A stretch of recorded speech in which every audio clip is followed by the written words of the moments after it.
Round 1 should be typically level of difficulty 1 and level of difficulty 2 along with the theory of the chapter. Right? That's round 1 on every area. When you're doing your first 5 months, you are essentially completing round 1 of all the areas. So you are doing LOD 1 and LOD 2 of every chapter of the block that you're picking up.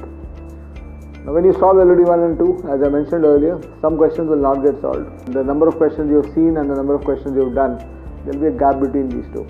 So what you do is you understand and you recognize the gap, because it is going to be natural for everybody. There is nobody in the world who can pick up a set of questions and solve all of them unless he has solved them earlier or he knows the topic, and if he knows the topic then he is not preparing. So hence if you are a student who is trying to prepare for these exams, there will always be a gap between the number of questions you have seen and the number of questions you have done. So when you come back to round 2, your first focus is to redo all these questions and try to look for more efficient processes.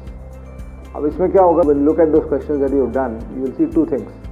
You will see one, questions which you remember because they were very easy for you. Second is you will see some questions which you had done the first round, second time you will not be able to do them because you would have forgotten that process, or that process is not very deep inside your head. So when you redo all these questions, in the questions which you remember, etc., your focus is to think of new methods and more efficient ways of solving.